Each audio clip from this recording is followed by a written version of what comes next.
ម៉ោង5បៀតភ្លឺមេឃភ្លឺស្រាងៗបងប្អូនអើយចុះមកតាំងតបេះមកទេហេ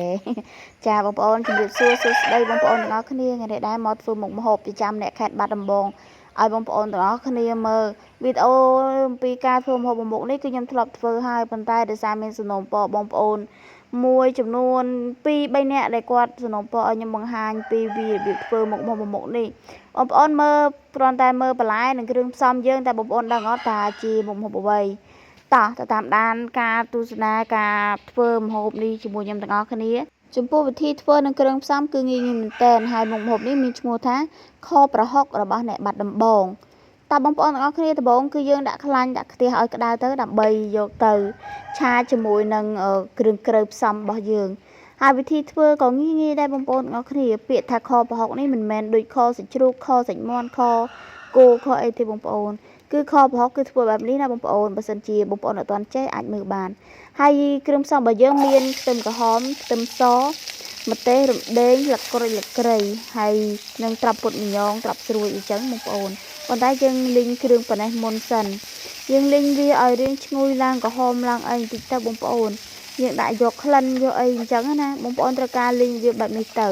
វិធីធ្វើអត់ពិបាកទេបងប្អូនហើយបើសិនជាបងប្អូនដែលអត់ទាន់ចេះអាចមើលវិធីធ្វើនេះបានតែបើសិនជាបងប្អូនណាដែលចេះហើយឬក៏ធ្វើប្រមូលផ្លែពីខ្ញុំកុំភ្លេចប្រាប់ផងបន្តទៀតក្រោយពីលីងឲ្យបងប្អូនចាក់ប្រហុកកច្រាំចូលហើយប្រហុកបើសិនជាបងប្អូនមានប្រហុកសាច់បងប្អូនចាក់ប្រហុកសាច់ទៅតែសម្រាប់ខ្ញុំគឺខ្ញុំមានតែប្រហុកត្រីកំភ្លៀងដែលជាស្នាដៃរបស់អ្នកម្ដាយខ្ញុំទេហើយយើងចាក់ទឹកបន្តិចដើម្បីឲ្យកុំឲ្យវា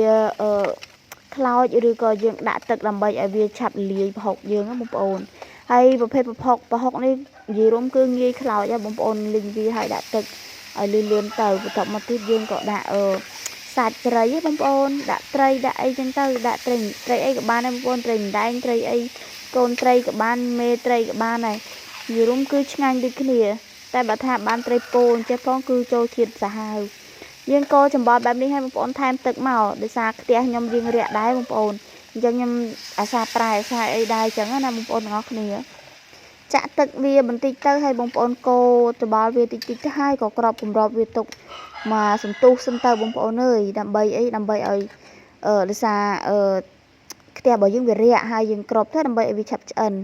ហើយបន្ទាប់មុននឹងនេះហ្នឹងបងប្អូនអើយអធិស្ឋានផងគឺនេះនៅខ្វះមួយមុខទៀតគឺត្រប់ហើយចំពោះត្រប់វិញបងប្អូនមានត្រប់មីយ៉ងដាក់ត្រប់មីយ៉ងអត់មានត្រប់ពុតមីយ៉ងដាក់ត្រប់ស្រួយដូចខ្ញុំចេះក៏បានដែរយើងដាក់ត្រប់ដើម្បីឲ្យទឹកបោករបស់យើងរៀងខាប់យើងជ្រលក់ជាមួយម្លក់អញ្ចឹងបន្លែអញ្ចឹងហើយយើងដាក់អំពិលទុំទៅបើសិនជាមានអំពិលខ្ចីដាក់អំពិលខ្ចីក៏បានកសាំងក៏បានត្រួយអំពិលក៏បានដែរបងប្អូនតែបើបានកសាំងគឺ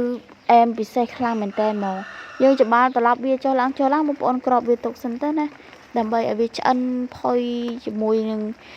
បន្លែជាមួយនឹងត្រីសាច់របស់យើងនឹងខប្រហុកនេះគឺខ្ញុំធ្លាប់ធ្វើបង្ហាញ2 ដង 3 ដងហើយប៉ុន្តែដោយសារមានសំណូមពរពីបងប្អូនខ្ញុំត្រូវធ្វើបង្ហាញម្ដងទៀតចាបងប្អូនឥឡូវត្រីរបស់យើងខប្រហុករបស់យើងរៀងទឹកបន្តិចហើយយើងភ្លក់មើលទៅបងប្អូនសម្រាប់រសជាតិវិញគឺប្រៃផ្អែមមកហ្មងបងប្អូនរសជាតិរៀងដិតអញ្ចឹងបងប្អូនដោយសារពាក្យថាខប្រហុកគឺយើងត្រូវការប្រហុករៀងដិតជាងគេហើយឥឡូវនេះឆ្អិនហើយបងប្អូនខ្ញុំរៀបចំមកដល់កន្លែងធ្វើការហើយដល់ម៉ោងបាយក៏ភ្លក់ឲ្យបងប្អូនទាំងអស់គ្នាទស្សនាចំពោះខប្រហុកនេះគឺយើងយកមកហូបជាមួយម្លក់ស្រស់ក៏បានម្លក់ស្រស់ក៏បានដែរបងប្អូនទាំងអស់គ្នា